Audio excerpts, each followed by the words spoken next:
Bueno, para aquellos que están viendo o que estarán viendo, bienvenidos. Esta es nuestra reunión semanal y vamos a estar otra vez en el libro de Santiago, Santiago 1.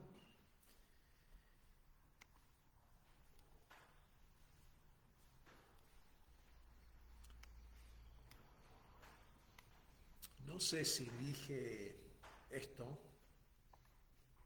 pero lo digo ahora, que el estudio que hemos hecho tampoco no ha sido exhaustivo, pero hemos estado varias semanas en Santiago 1. Ha sido algo medio paralelo a una clase que estamos dando en FEBU y en el Instituto Bíblico de Ébol, en que estamos trabajando con Santiago 1, específicamente ese capítulo, y lo que estamos haciendo es tomar cada párrafo y tratar de identificar cómo se conectan las ideas. Y ahora nos toca juntar todas esas secciones en uno y tratar de trazar el mensaje del libro entero. Y lo que voy a hacer hoy tampoco no va a ser completo, es decir, para aquellos que son estudiantes, hay por lo menos uno entre nosotros, uno informal, que va con nosotros estudiando. No va a ser necesariamente completo, no voy a trazar todas esas conexiones, pero sí quisiera acercarnos un poco al mensaje del libro entero. Después no sé qué vamos a hacer, si seguimos con Santiago 2 o vamos a ver cómo va desarrollando el tema, cómo va guiando el Señor. La semana que viene, creo que ya saben, van a estar la pareja Lovegrove, que estuvieron el año pasado. Bueno, este es el tercer año que están. Y él va a estar compartiendo con nosotros, no sé si transmitimos, quizás sí, pero él va a estar con nosotros y ya adelanto, spoiler alert, que va a estar enfocado en un libro clásico. Va a estar presentando un libro que va a ser de bendición y un pequeño desafío a que leamos ese libro. Y no es la Biblia, aunque sí el desafío es que leamos la Biblia, pero va a estar enfocado en otro libro que nos va a llevar hacia la Biblia y que nos va a ayudar en nuestro caminar con el Señor. Muy bien, Santiago 1.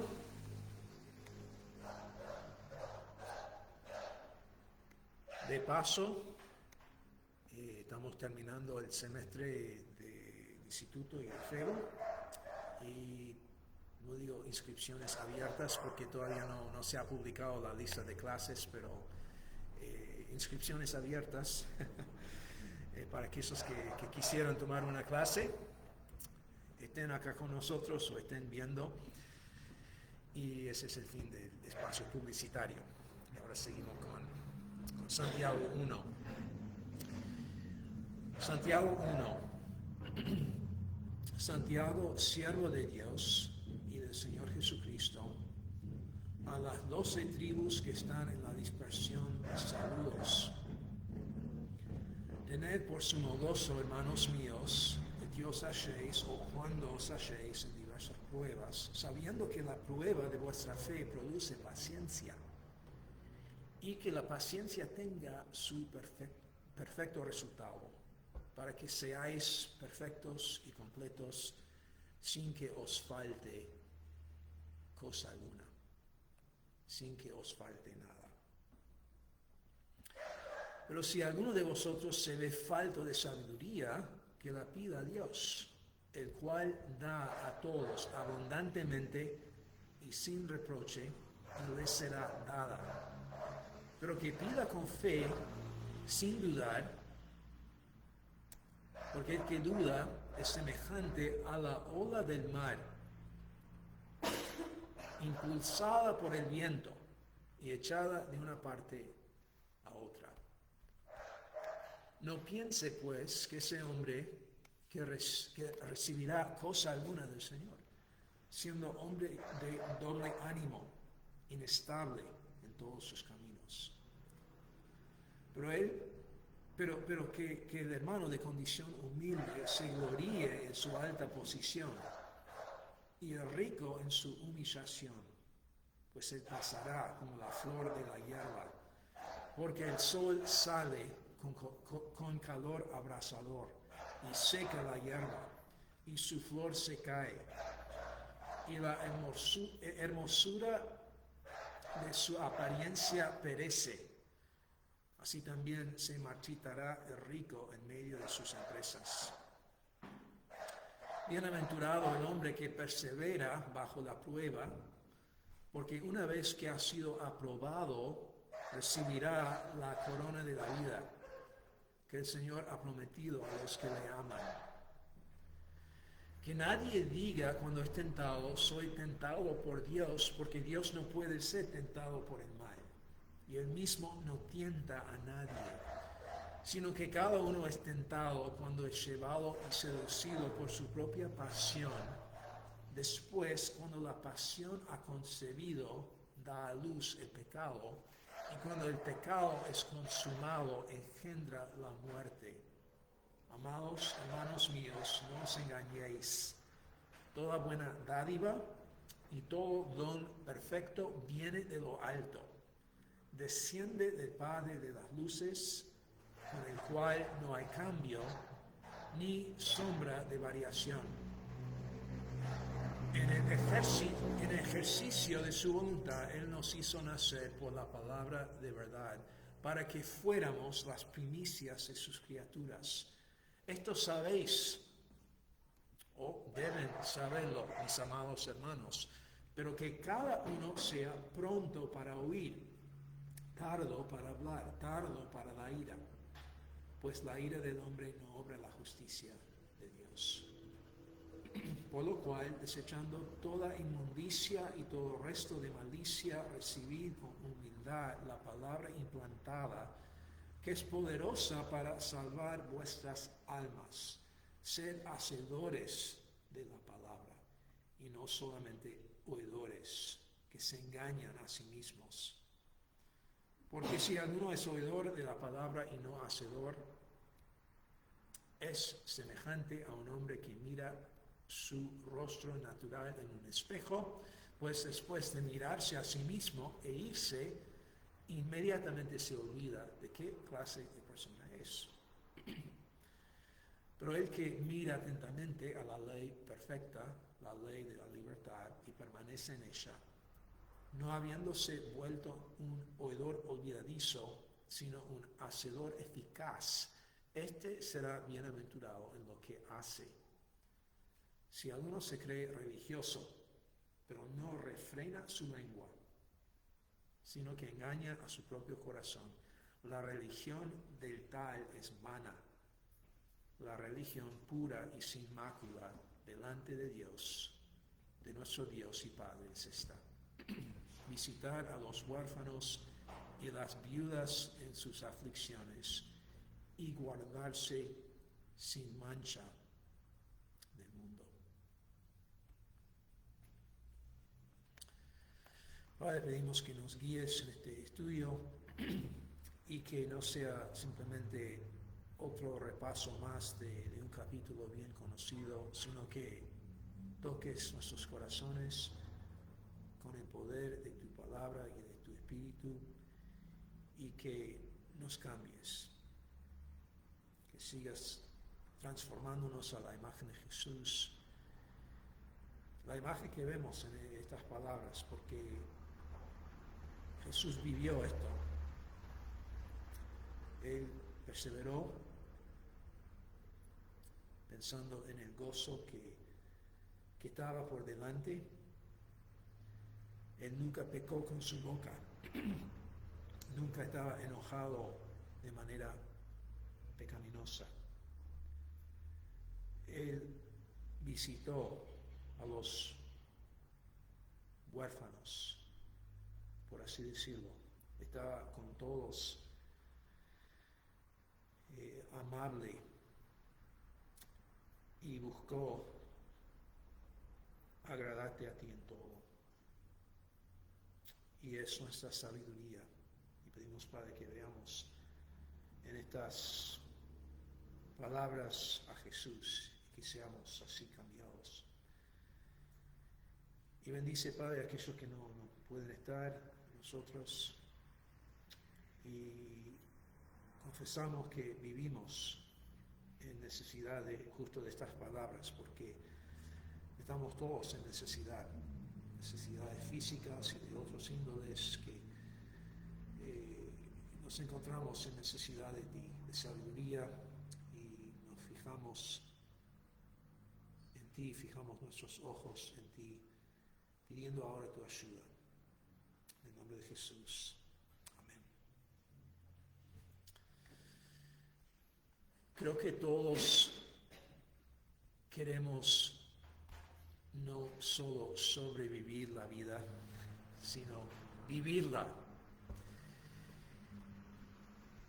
Y tenemos en este capítulo, sin duda, consejos, enfoques para no simplemente sobrevivir las circunstancias de la vida, sino de vivirlas como Dios quiere que las vivamos. Y quisiera que veamos algunos de esos enfoques hoy. Vamos a estar viendo cinco enfoques que nos pueden arraigar, que nos pueden mantener en esta vida, en nuestras circunstancias, sean cuales sean como sean, y enfoques que nos van a ayudar a no solo sobrevivir, sino realmente vivir con éxito. Estamos en un libro que habla de la sabiduría, y si bien no aparece mucho esa palabra, sí aparece.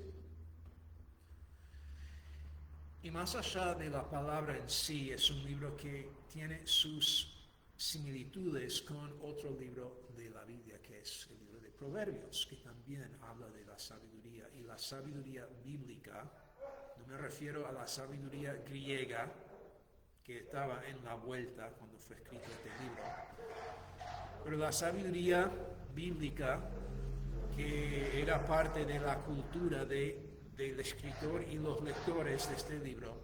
La sabiduría bíblica es la habilidad de vivir bien, la habilidad de vivir bien en un mundo caído. No es simplemente un tema de intelecto, un tema académico, un tema de conocimiento, sino es un tema de cómo saber cómo vivir bien, y tiene su aspecto moral. El temor de Jehová es el principio de la sabiduría. Y este libro, específicamente este capítulo, nos va a ayudar a vivir bien. Comienza, ya hemos leído todo el capítulo, así que no voy a volver a leerlo todo, pero quisiera tratar de abarcar todo con estos enfoques que vamos a estar viendo. Y comenzamos con este enfoque primero, que es esto. Enfócate en el resultado de las pruebas. Enfócate en el resultado de las pruebas. Si vamos a no simplemente sobrevivir las circunstancias de la vida, las que estamos viviendo hoy, aquellas circunstancias que nos tientan a responder mal. Pensemos por un momento, no para desanimarnos, pero para realmente aplicar lo que estamos viendo a nuestras vidas reales.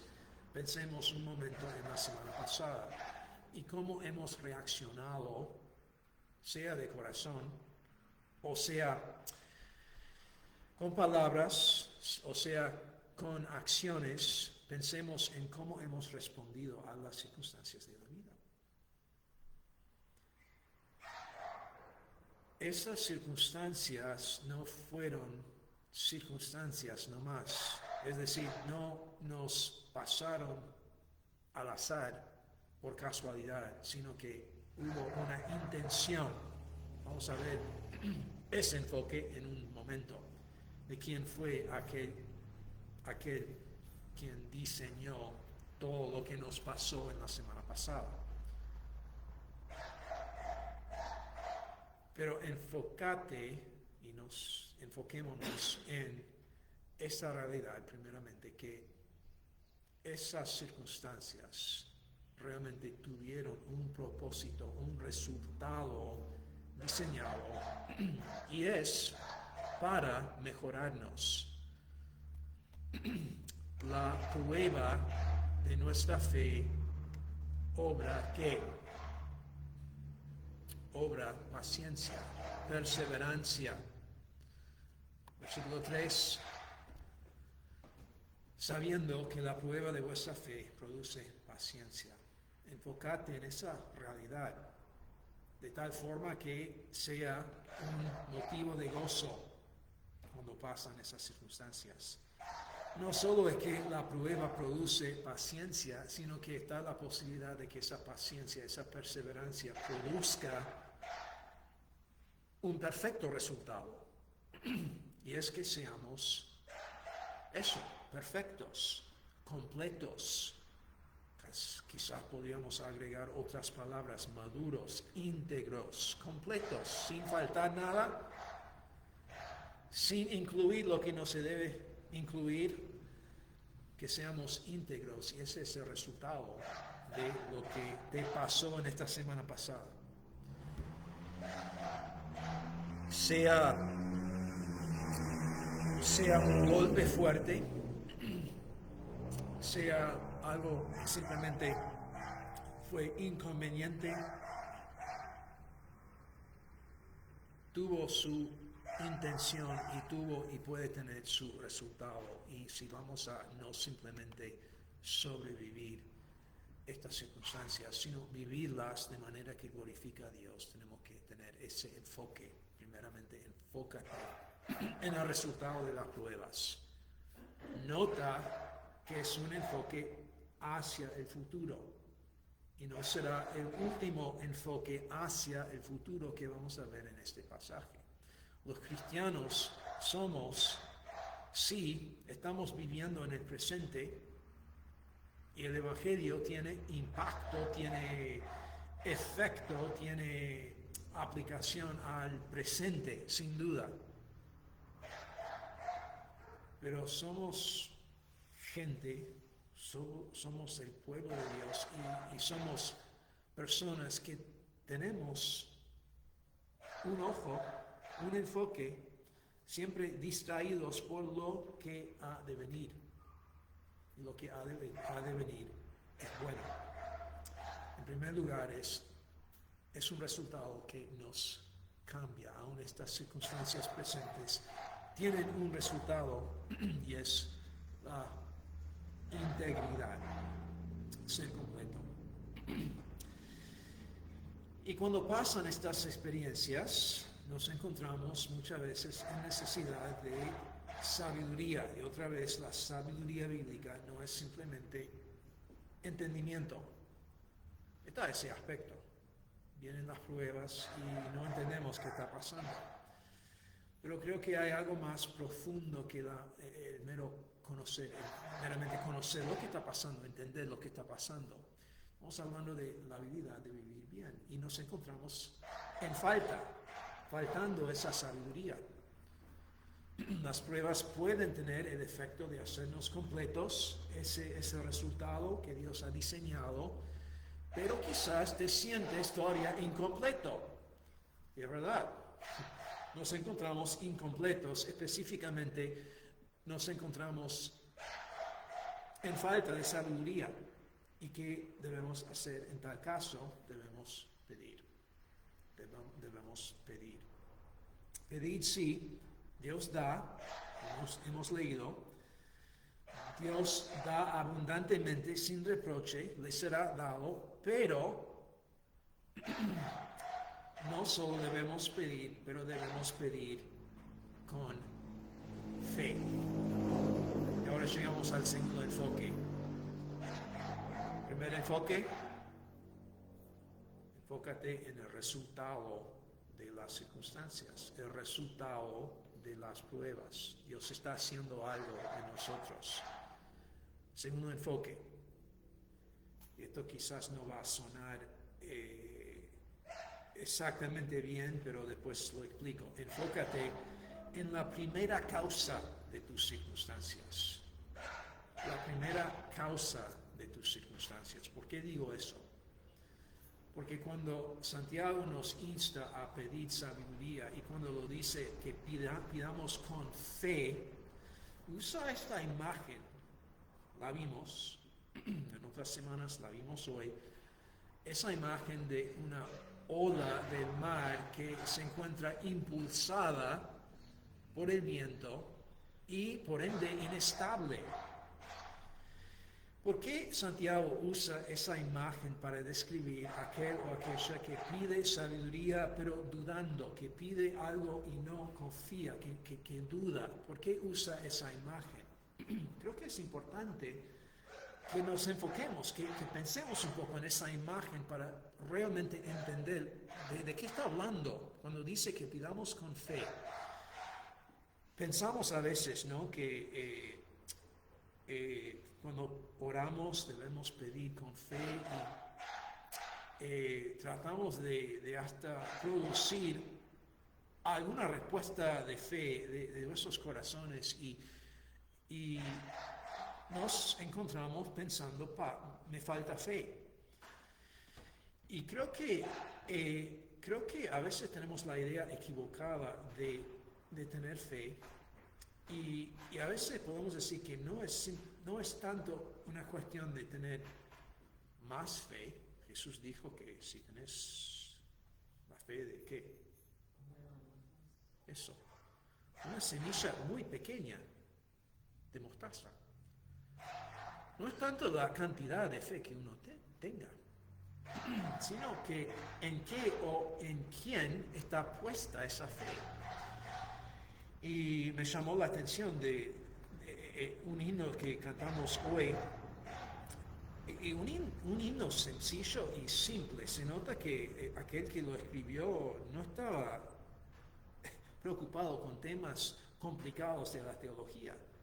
Estaba viviendo con sus pies arraigados en el piso, en la tierra, cuando dijo, y cuando la noche extiende su manto, mis ojos en llanto en ti fijaré, alzando mis ojos veré las estrellas, yo sé que tras ellas, cual Padre amoroso, tú velas por mí. Y ese simple acto de fijar los ojos en Cristo, esa es la fe. Y es eso de que está hablando Santiago cuando dice que pidamos con fe. Tenemos ojos.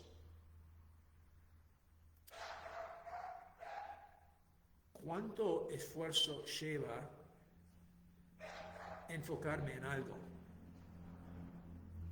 Aquellos que no ven, el tema es el mismo. Sean ojos físicos, la vista física, digamos, normal, o si es algo metafórico, ¿cuánto esfuerzo lleva enfocarme en una cosa? Cuando los israelitas en el desierto estaban muriéndose por las mordidas de las serpientes, y Moisés levantó esa serpiente de bronce, ¿qué tuvieron que hacer? Mirar, fijar su atención en esa serpiente. Y Santiago, volviendo a esta imagen, Santiago usa la imagen de alguien que está impulsada por el viento porque está, en vez de enfocarse en la primera causa de todo, está siendo afectado por fuerzas externas. Esa ola que se mueve, impulsada por el viento, no se mantiene fijo, no puede porque es una ola, pero esa imagen describiendo a una persona que no está fijado en Dios, sino movido por las fuerzas externas, es apta. Es apta esa imagen, y el punto de Santiago es que pidamos con fe, pero que nos mantengamos enfocados en no las segundas causas de la vida, sino la primera causa. Hemos escuchado esa frase, ¿no? La primera causa. Hay causas secundarias, hay enemigos, hay otras personas, hay circunstancias, hay pecados que otros cometen contra nosotros. Todas esas cosas son causas secundarias, porque hay un Dios que es soberano sobre todo. No sé si conocemos ese himno en inglés, Still, My Soul Be Still. Y hay una línea que dice, Do not be moved by lesser lights and fleeting shadows. No seas movido por esas luces menores. Pues leemos en este capítulo que estamos lidiando con el Padre de las luces, con el cual no hay cambio. Los planetas se mueven. Otros cuerpos celestiales se mueven, pero hay una luz que no se mueve.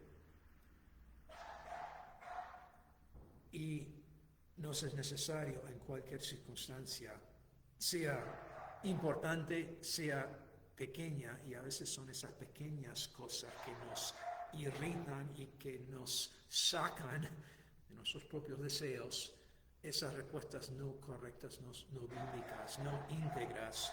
Pero en esas circunstancias, sean grandes o pequeñas, nos es necesario tener y mantener este enfoque.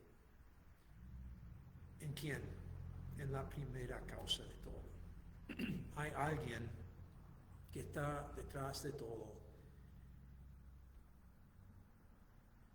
y es Él que nos debe afectar y no las cosas secundarias.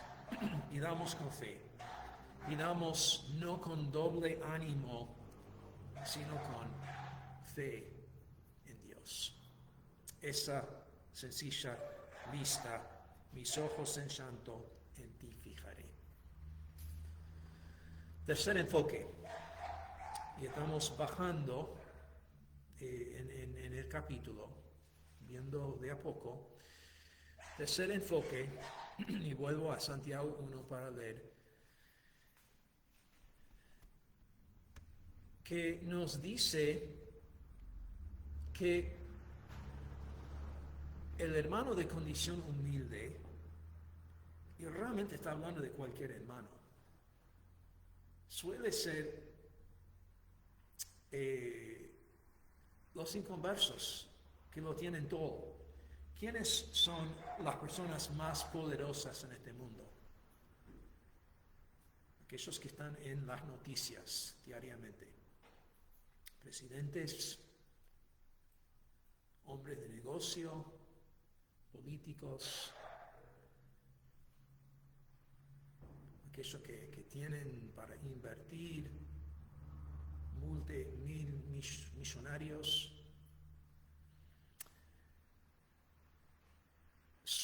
Ellos suelen ser cristianos piadosos, seguidores de Jesús. A veces dicen serlo, pero no nos engañemos. Aquellos que siguen a Jesús no suelen ser los grandes, los importantes, los ricos de este mundo. ¿Qué debemos hacer? Nos encontramos en situaciones, quizás apenas llegando al fin de mes. ¿Qué debe ser nuestro enfoque? Nuestro enfoque debe ser en la realidad de nuestra alta posición. Podemos decirlo así. Primero leo, versículo 9, que el hermano de condición humilde se gloríe en su alta posición. La otra opción, y no es que todos los ricos serán juzgados, ¿no? El punto no es los pobres y los ricos, sino los cristianos que se encuentran en dificultades, en contraste con aquellos que parecen prosperar en esta vida. ¿Qué dice de ellos? Que serán cortados como las plantas, como las flores, como la hierba. Y ese contraste es una advertencia, pero nuestro enfoque debe ser en nuestra propia posición. Podemos decirlo así: enfócate en tu salvación final. Tu salvación final. En primer lugar, el resultado de esta prueba, que es un cambio, es ser completo, íntegro. Dios está obrando en esto. En segundo lugar, que nos enfoquemos en la primera causa de todo, que es Dios mismo, que nuestra fe nuestros ojos estén fijados en Él. En tercer lugar, que nos enfoquemos en esa salvación final. Tenemos, aunque seamos humildes, aunque no tengamos mucho en esta vida, aunque el mundo nos desprecie, tenemos una alta posición. Este cuerpo será resucitado. Venimos hablando de los conciertos que dan nuestros cuerpos, pasando los 30, 40, 50 años. Estos cuerpos serán resucitados en perfección. Es una alta posición esa realidad, esa futura salvación que es nuestra. Es la resurrección, es la glorificación. Y es una realidad. No parece serla porque estamos tan conectados con esta vida presente, pero esta vida presente también se va. Enfoquémonos en esa salvación final, una alta posición. En cuarto lugar, enfócate en la bondad de Dios, cosa que ya hemos visto, que Dios da abundantemente, da sin reproche, da sabiduría. Pero a veces la tentación es que pensemos que Dios quizás no es tan bueno. Incluso quizás Dios nos está tentando. Y mi respuesta incorrecta en esta situación de alguna manera es culpa de Dios. No diríamos eso, pero quizás podríamos pensarlo, que Dios es de alguna manera culpable por mi reacción, por lo menos por mi situación que me obliga a reaccionar de esta manera. Dios no es tentado por el pecado, por el mal, tampoco nos tienta. En cambio, escuchemos otra vez estas palabras en cuanto a nuestro buen Dios. Que, no nos engañemos, toda buena dádiva y todo don perfecto viene de Él. Desciende del Padre de las luces, con el cual no hay cambio, ni hay sombra de variación. En el ejercicio de su voluntad, Él nos hizo nacer por la palabra de verdad, para que fuéramos las primicias de sus criaturas. Debemos pensar, no nos debemos engañar en cuanto a Dios. Enfócate en la bondad de Dios. No solo la bondad del aire que respiras que no mereces, la comida que tenés todos los días que no merecemos, sino la nueva vida. Nos hizo nacer y fue Él, no fuimos nosotros. Y ese enfoque nos va a mantener. No queremos simplemente sobrevivir estas circunstancias, sino vivirlas. Enfócate en la bondad de Dios. Y ahora, en quinto lugar, otro enfoque que realmente se basa en lo anterior. Este último enfoque es un enfoque de acción, que realmente es, otra vez, basada en lo que hemos visto. ¿Qué hemos visto? Enfócate en lo que Dios está obrando. el resultado de estas circunstancias. En segundo lugar, enfócate en la primera causa. Mantener los ojos fijos en Cristo, no en las circunstancias, y no ser tan movidos por los vientos. En tercer lugar, enfócate en la salvación final, tu salvación final, tu exaltación, que es real. Y en cuarto lugar, la bondad de Dios. Y ahora, en quinto lugar, a base de todo eso, enfócate en una respuesta íntegra a estas realidades. Otra vez, la sabiduría bíblica es práctica. Tiene que ver con la vida real. Y debemos buscar una respuesta íntegra a estas realidades. Una respuesta a las realidades que hemos visto de Dios y su propósito y su carácter y la salvación que nos ha dado. Y una respuesta a esas cosas en el medio de las circunstancias de la vida. ¿A qué me refiero? Bueno, Santiago nos deja al final de este capítulo con estas exhortaciones. Y dice, 19, que cada uno sea pronto para oír, tardo para hablar, tardo para la ira. Pues la ira del hombre no obra la justicia de Dios. Esas pasiones que son la verdadera fuente de la tentación no obran la justicia, no obran la santificación, no obran la salvación, no obra ese crecimiento. Por lo cual, desechemos toda inmundicia, todo resto de malicia, y hacer que recibamos con humildad la palabra implantada.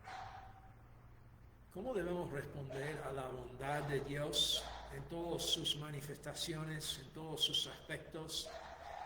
En el medio de circunstancias difíciles, sí, respondamos con este enfoque en la palabra de Dios, recibiéndola. Y recibir la palabra de Dios con humildad implica no solamente oírla, sino que ponerla en práctica, ser hacedores de la palabra, no solamente oidores. Recibamos la palabra, y si preguntamos qué implica eso, implica no solo escuchar, sino hacer, sino poner en práctica. ¿Qué sabes hacer ya?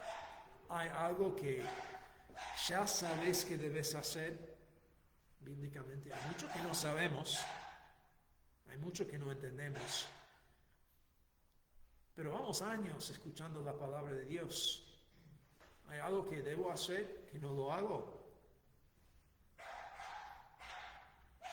Primer ítem en esa lista: oro, leo la Biblia. ¿Alguna otra cosa que debo hacer? Recibir con mansedumbre la palabra de Dios implica no solo escuchar, sino poner en práctica. ¿Cómo se ve eso?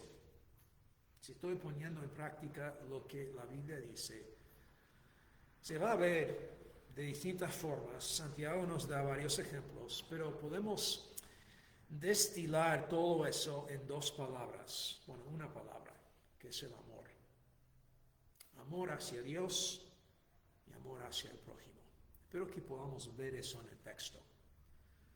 Termina diciendo que la religión pura y sin mácula delante de nuestro Dios y Padre es esta: amar al prójimo y amar a Dios. Hay muchas maneras prácticas. Aquí hay una: visitar a los huérfanos y las viudas en sus aflicciones. Amar al prójimo de esa manera y guardarse sin mancha del mundo. Vivir una vida santa ante Dios. Amar a Dios, amar al prójimo. Si realmente estamos recibiendo con mansedumbre la palabra de Dios, implica no solo oír, sino hacer. Y ese hacer es, en una palabra, amar. Amar a Dios, amar al prójimo. Enfócate en una respuesta íntegra a esas realidades que hemos visto. Dios es bueno. Y no debemos perder de vista esa realidad. Y si estamos hablando de una prueba, y Dios sí prueba, o si estamos hablando de una tentación, el deseo de mi corazón me está llevando a una respuesta no bíblica, me enojo, veo algo que no debo ver, voy a algún lado que no debo ir, sea físicamente o virtualmente. La respuesta a esa prueba, la respuesta a esa tentación, se basa en cómo pensamos de Dios. ¿Cómo es Dios? Bueno, Él obra dando resultado. Usa estas pruebas para un resultado. Enfócate en ese resultado. Enfócate en Él, la primera causa. Enfócate en la salvación futura, la exaltación que nos espera. Enfócate en la bondad de Dios y enfócate como respuesta a esas realidades en una vida, una respuesta íntegra, no solo escuchando, sino poniendo en práctica, amando a Dios, amando al prójimo. Y una vida así no es solo sobrevivir. Aquellos que viven así están viviendo de verdad, a pesar de la dificultad de la vida. Y es así que queremos vivir. No una sobrevivencia simplemente, sino una vida abundante con futuro. Padre, pedimos que nos ayudes. Gracias por lo que nos has enseñado a través de este capítulo. Pedimos que nos ayudes a no solo ser oidores de ella, de tu palabra, sino de ser hacedores. Precisamos tu sabiduría. Fijamos nuestros ojos en ti, pidiéndola y pidiendo que sigas tu obra en nosotros. Te necesitamos. En el nombre de Jesús.